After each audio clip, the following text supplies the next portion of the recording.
जय हिंद दोस्तों, नमस्कार। मार्क्स यूट्यूब चैनल में आपका हार्दिक स्वागत है। दोस्तों, आज इस वीडियो के माध्यम से हम आपको बिहार लाइब्रेरियन वैकेंसी के बारे में कुछ न्यू अपडेट देंगे। जी हाँ दोस्तों, जब से बिहार में लाइब्रेरियन को लेकर नई नियमावली का निर्माण हुआ है, तब से बिहार में लाइब्रेरियन के छात्रों में यह था कि जल्द से जल्द वैकेंसी हमारे सामने होगा और चुनाव से पहले यह भर्ती संपन्न हो जाएगी।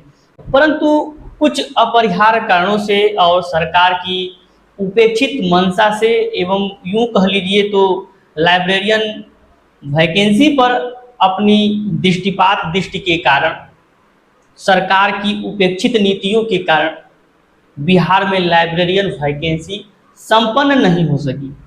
सरकार चुनाव से पहले कुछ दिन पूर्व जब तक बिहार में नियमावली नहीं आई थी, तब तक बड़े से बड़े दावे किए जा रहे थे कि हमारी प्राथमिकता है बिहार में लाइब्रेरियन वैकेंसी। अब हमने टीचर्स की वैकेंसी को कर दिया है, टीचर्स विद्यालय में पहुंच गए हैं और विद्यालय में लाइब्रेरियन नहीं है, उनको भी जल्द से जल्द पदस्थापना दे दिया जाए। परंतु ये सभी वादे पूरे कागज साबित हुए। जी हाँ दोस्तों, सभी वादे पूरे कागज ही साबित हुए और लाइब्रेरियन भर्ती आज भी नोटिफिकेशन अपना नहीं ला पाई और संपन्नता की बात तो बहुत दूर है। दोस्तों, यदि आप हमारे चैनल पर नए हैं तो हमारे चैनल को सब्सक्राइब कर दीजिए, ताकि इसे अपने दोस्तों को शेयर भी कर दीजिए। दोस्तों, लेट की परीक्षाएं कब होंगी आयोजित? दोस्तों, लेट की परीक्षाएं कब होंगी आयोजित? दोस्तों, जैसा कि आप जानते हैं, बिहार लाइब्रेरियन के लिए नियमावली आया तो उसमें एक स्टेट यूं कह लीजिए तो लाइब्रेरियन एलिजिबिलिटी टेस्ट, लाइब्रेरियन पात्रता परीक्षा के बाद ही यह भर्ती संपन्न होने को होगी, ऐसा इसके नियमावली में वर्णित किया गया। जी हाँ दोस्तों, यदि कोई भी छात्र बिहार में लाइब्रेरियन बनने का सपना देख रहा है तो बिना एलिजिबिलिटी टेस्ट, बिना लेट पास किए बिहार में लाइब्रेरियन का सपना पूरा नहीं हो सकता है। और लाइब्रेरियन बनने की पहली सीढ़ी ही लेट की परीक्षा है और अब तक लेट की परीक्षाएं आयोजित हो जानी चाहिए थी। विगत 2 जुलाई को शिक्षा विभाग के द्वारा भी नियमावली पर अंतिम मुहर लगा दिया गया, तो संभावना यह था कि 15 जुलाई के आसपास हमको नोटिफिकेशन लाइब्रेरियन का देखने को मिलेगा, तो चुनाव के पहले यह भर्ती हमको पदस्थापना दे देगी। परंतु इसके विपरीत सब कुछ हुआ। लगभग अगस्त का महीना भी बीत चुका है और सितंबर आने वाला है, परंतु लाइब्रेरियन एलिजिबिलिटी टेस्ट यानी जो लेट की परीक्षाएं हैं उससे संबंधित कोई भी खबर ऑफिशियल अभी तक प्राप्त नहीं हुई है। जहां तक शिक्षा विभाग ने बीएसईबी को लेट परीक्षा को लेकर के एक पत्र के माध्यम से कहा है कि लाइब्रेरियन परीक्षाएं आयोजित की जानी है, जिसकी प्रारंभिक अर्हता लेट की परीक्षा है, अतः समय से आप इसे समयबद्ध तरीके से आयोजित कराइए, जिससे कि बिहार में लाइब्रेरियन वैकेंसी पूरा हो सके। दोस्तों, परंतु पत्र के माध्यम से केवल भेज दिया गया, परंतु इसका शिक्षा विभाग के द्वारा या बिहार सरकार के द्वारा बहुत गहराई से ध्यान नहीं दिया गया और निर्देशित भी नहीं किया गया, केवल पत्र लिख करके सूचित कर दिया गया। आप जानते हैं कि बीएसईबी को बहुत सारे कार्यभार हैं, वह विभिन्न परीक्षाओं को आयोजित कराती है, डीएलएड का रिजल्ट जारी करती है, डीएलएड की परीक्षाएं आयोजित कराती है, इंटरमीडिएट की परीक्षाएं आयोजित कराती है, तमाम तरह की परीक्षा और रिजल्ट देती रहती हैं। उसी में उसने सक्षमता परीक्षा का भी आयोजन किया, उसी में उसको स्टेट भी कराना है। बहुत सारी भर्तियों का प्रभार है, जिस वजह से अभी तक लेट की परीक्षा अब तक बीएसईबी निर्णय नहीं ले पा रहा है, क्योंकि उसके पास बहुत से वैकेंसीज के डेट पेंडिंग हैं। जब तक उन डेट्स को क्लियर नहीं कर लिया जाएगा, जब तक उन भर्ती पर, जब तक उन प्रारंभिक परीक्षा पर कोई अंतिम निर्णय बीएसईबी नहीं ले लेगी, तब तक लेट पर कोई भी संभावनाएं नहीं है कि वह अंतिम निर्णय ले। लेकिन कुछ संभावनाओं से इनकार नहीं किया जा सकता। यदि माननीय शिक्षा मंत्री जी और शिक्षा विभाग इसको गहनता से अध्ययन करें और गहनता से इसको प्रेशराइज करें, तो बीएसईबी एक दिन में भी अपना लेट को लेकर के नोटिफिकेशन जारी कर सकती है।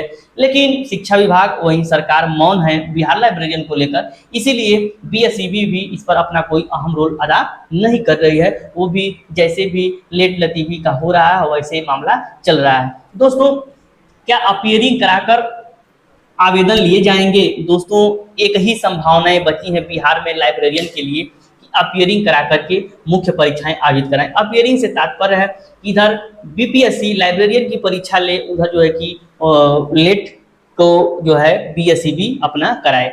इधर बीपीएससी जब अपना परीक्षा से संबंधित नोटिफिकेशन निकालेगा तो उसमें ऐसा उन्होंने विभिन्न भर्तियों में मेंशन भी किया है कि जब तक इन भर्ती परीक्षाओं का रिजल्ट आ जाएगा तब तक आपको पात्रता परीक्षा अपलोड करना होगा। इस तरह के यदि प्रावधान किए जाएं तो बिहार में कुछ लाइब्रेरियन की संभावनाएं बन सकती हैं, परंतु बिहार में लाइब्रेरियन की संभावनाएं अब शून्य सी दिखती हैं, क्योंकि अभी तक जो माननीय शिक्षा मंत्री कह रहे थे कि चुनाव से पहले हम परीक्षाएं करा लेंगे, वो शिक्षा मंत्री अब कहते हैं कि हम जो है कि अधियाचना लेकर के और जेड के माध्यम से जो है कि विभाग को भेज देंगे, बीपीएससी को भेज देंगे, अब उस पर वह निर्णय लेगा कि कब परीक्षाएं आयोजित कराता है। ये टाल मटोल की नीति है, क्योंकि जो शिक्षा मंत्री अभी 10 दिन पूर्व कुछ और बातें कर रहे थे, आज वो शिक्षा मंत्री कुछ और बातें कर रहे हैं, क्योंकि कथनी और करनी में अंतर पाया जाता है। दोस्तों, यदि कथनी और करनी में अंतर नहीं पाया जाता तो आज बिहार में 6500 लाइब्रेरियन की नियुक्ति हो चुकी होती। दोस्तों, क्या चुनाव से पहले कुछ संभावनाएं बची हैं?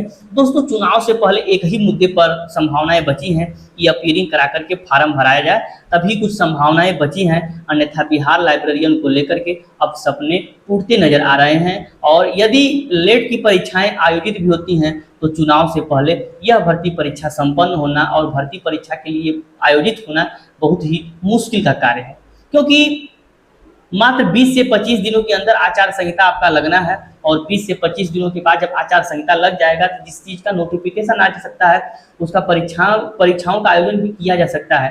परंतु आप जानते हैं कि चुनाव में बहुत से कर्मियों की ड्यूटी लग जाने के कारण, पुलिस फोर्स नहीं मिल पाने के कारण, तमाम चीज़ें नहीं मिल पाने के कारण परीक्षाएं आयोजित करने में बहुत तरह की समस्याएं होंगी, जिस वजह से चुनाव तक कोई भी परीक्षाएं आयोजित होने की संभावनाएं नहीं है। और आप जानते हैं कि यह इतिहास रहा है कि जब चुनाव बीत जाता है तो कोई भी भर्ती परीक्षा पर ध्यान नहीं देता है। तो अब इस भर्ती का क्या होगा, इसके अंतिम मालिक आप जान ही सकते हैं कौन है, क्योंकि यह भर्ती अब राजनीति की भेंट चढ़ चुकी है। इस भर्ती का जल्द होना बहुत ही मुश्किल सा लग रहा है। आपको हम पहले भी कह रहे थे, लेकिन आप कहते थे कि सर नेगेटिव आप बात कर रहे हैं, लेकिन हम हमेशा एक सच्चाई की बात बोलता हूँ। जो सच्चाई रहता है वो नेगेटिव है या पॉजिटिव, हमसे उससे मतलब नहीं है।